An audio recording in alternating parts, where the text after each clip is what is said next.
शिव शंभू की कथा सुनाते हैं, पावन कथा सुनाते हैं। बांट के अमृत औरों को खुद विष पी जाते हैं, हम कथा सुनाते हैं। हम कैलाशी उस शिव शंभू की कथा सुनाते हैं, पावन कथा सुनाते हैं। बांट के अमृत औरों को खुद विष पी जाते हैं, हम कथा सुनाते हैं। हे भोले भंडारी तेरी महिमा है न्यारी, हे भोले भंडारी तेरी महिमा है न्यारी।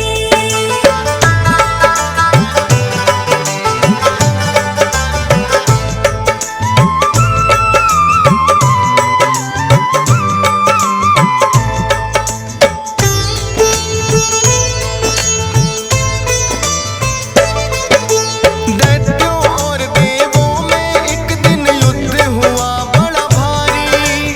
दैत्यों के हाथों देवों को मिली थी हार करारी।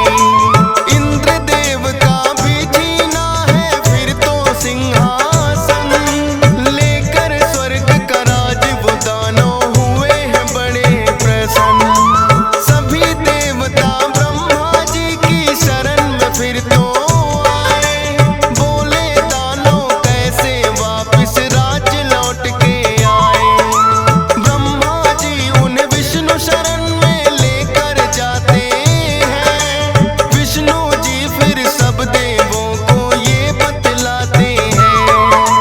करके सागर मंथन हम अमृत को पाते हैं, पावन कथा सुनाते हैं। बांट के अमृत औरों को खुद विष पी जाते हैं, हम कथा सुनाते हैं। हे भोले भंडारी तेरी महिमा है न्यारी, हे भोले भंडारी तेरी महिमा है न्यारी।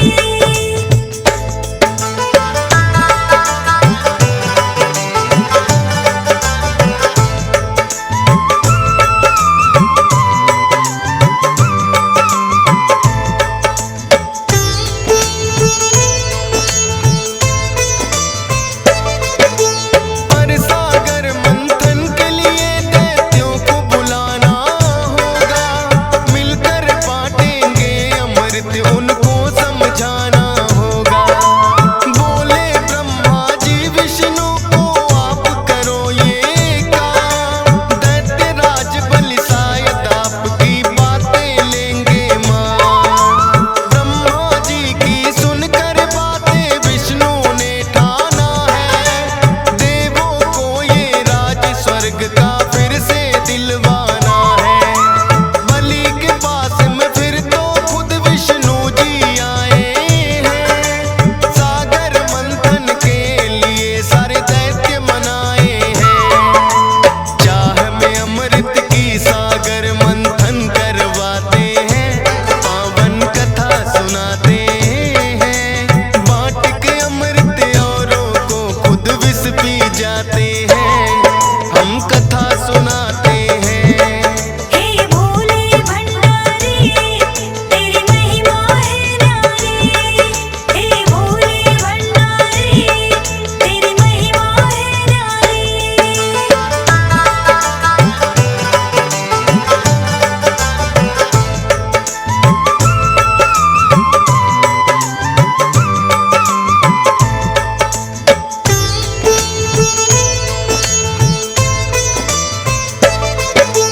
कालकूट विष निकला था सागर मंथन में पहले, देख के उसकी अग्नि को तो तीनों लोक है दहले।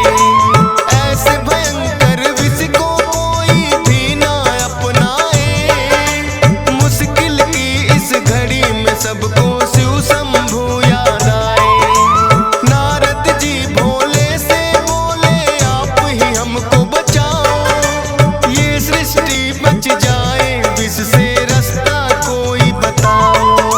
सुन नारद की बातें ऐसा रचा है खेल निराला, सृष्टि के उपकार की खातिर सारा विष पी डाला।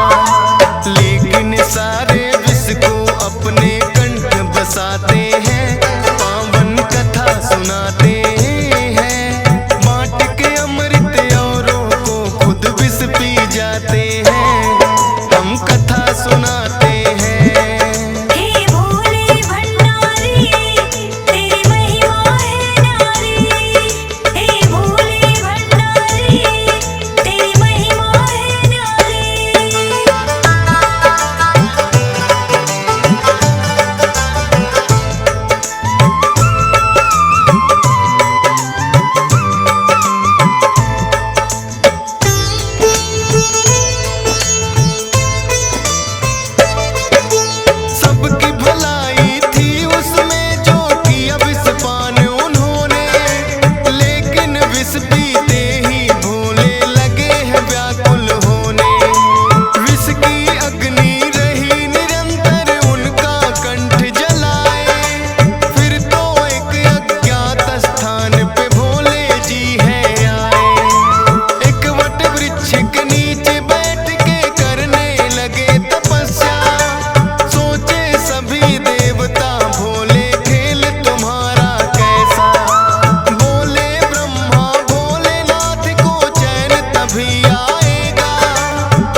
मंदिर में